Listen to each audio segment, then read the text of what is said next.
Hello everyone and welcome back to my channel. It's been a long time, I know. My name is Erica, by the way, in case you forgot.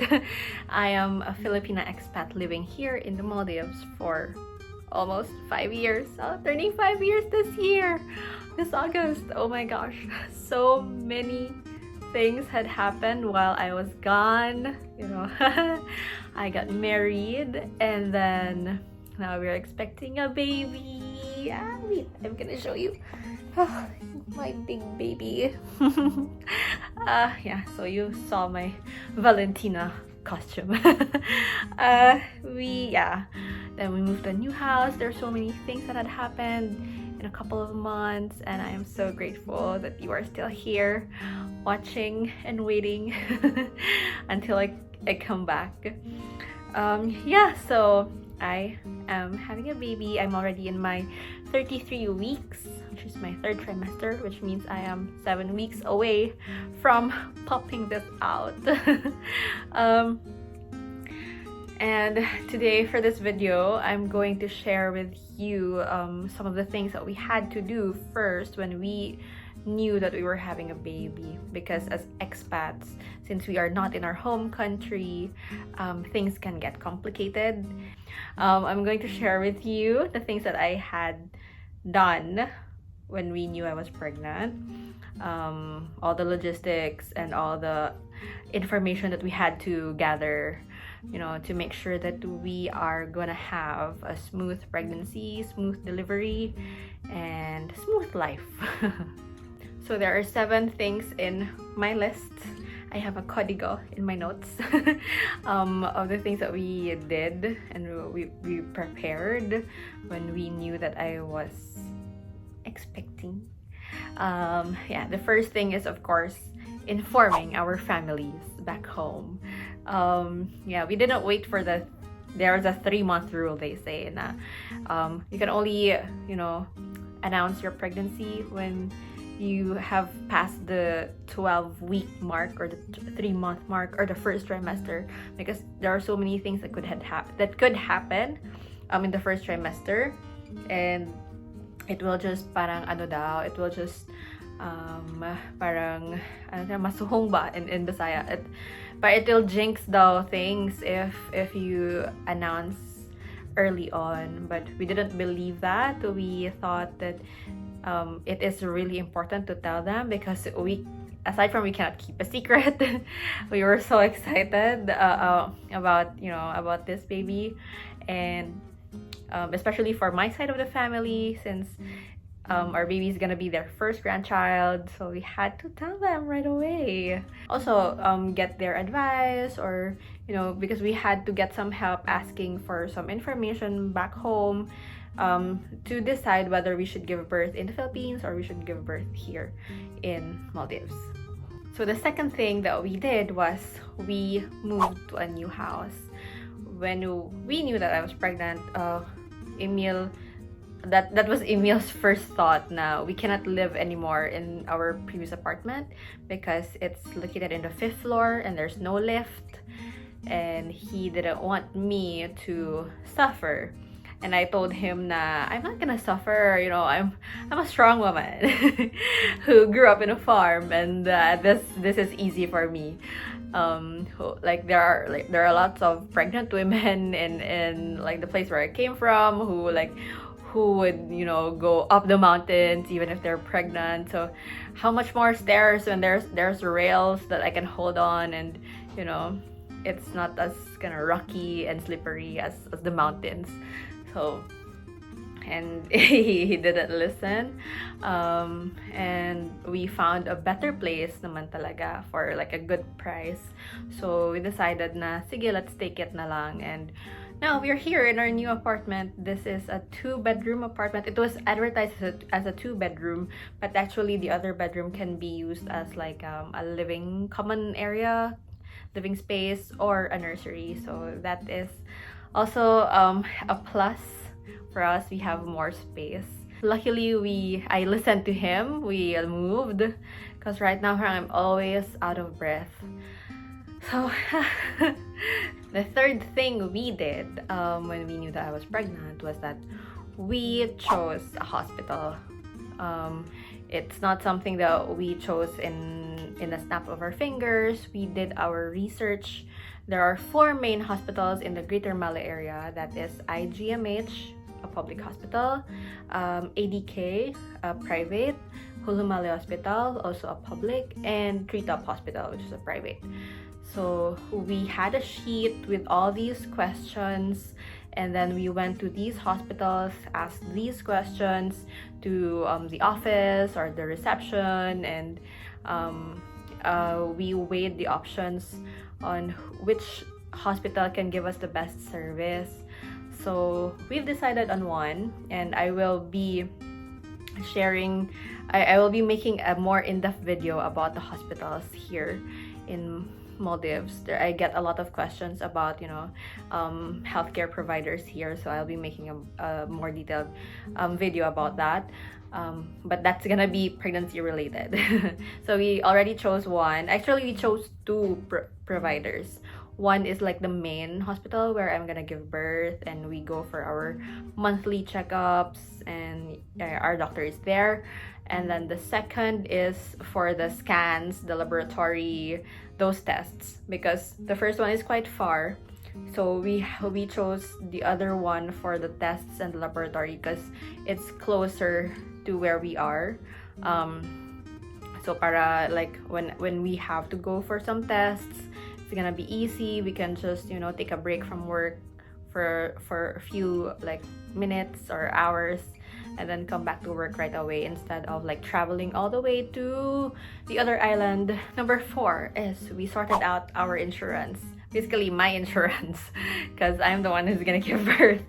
So need to change position. Anyway, we sorted out our insurance. There are many insurance providers also here in Maldives. There's Allied, there's Solaire, there's Sailing Co, there's Amanataka Full. Not sure if I'm pronouncing it right, but yeah, there's plenty of them. And yeah, we had to make sure that these insurances cover birth, cover delivery, and they cover also like the tests, the scans, the checkups, and those things. So now I'm having 2 insurances. The one that we renewed personally, and the one that is provided by the company. And the one that is provided by the company does not cover delivery, so buti na lang we renewed the other one, the previous one.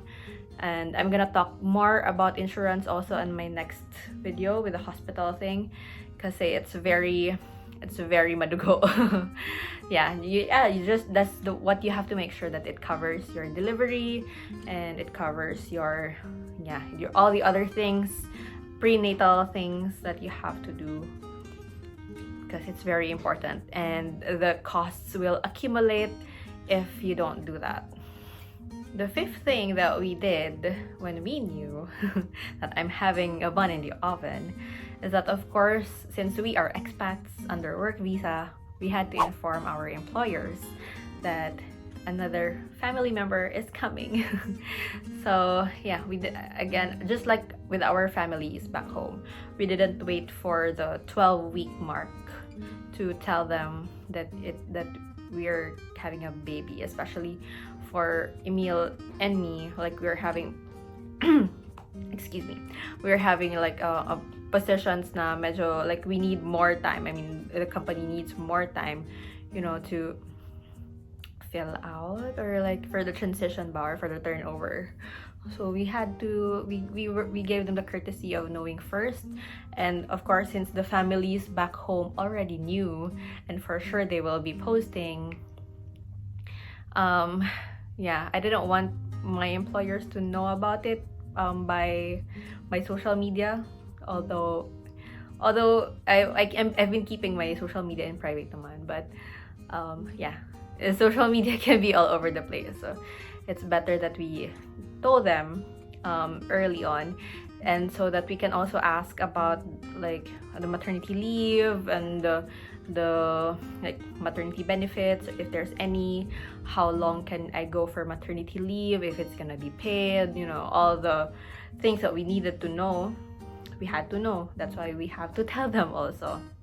The sixth thing in our list was, since again we are expats here in Maldives, we had to make sure that our visas are eligible for a dependent visa, because once we have a baby, we are gonna put him or her, actually him, we already know it's a him, we're gonna put him under as dependent, as our dependent. So we have to file for a dependent visa. So not all work visas here in Maldives can apply for a dependent visa. You have to be in a certain level or something. So we had to check that, and we had to, you know, prepare all the documents, our marriage certificate, which had to be PSA certified. And since we just got married like 3-4 months before we knew I was pregnant, so we had to process it right away with PSA and make sure that we get a PSA certified marriage certificate. Yeah, we just completed all the documents needed just to make sure that we have a smoother pregnancy and a smoother, you know, life here as expats, adding one in the population. The seventh and the final thing, which is actually not the final thing, but it's like the most important thing that we did when we knew, was to have a budgeting session. Because, you know, as overseas workers, our salaries and our income are budgeted. Like, this is for, I know, this is for savings, and this goes to family support back home, and this goes to bills, and this goes to blah blah blah. So we had to make sure that we are having enough money so that we would know what type of lifestyle, or, you know, parang we can adjust ba, and if we can really afford to give birth here or go home.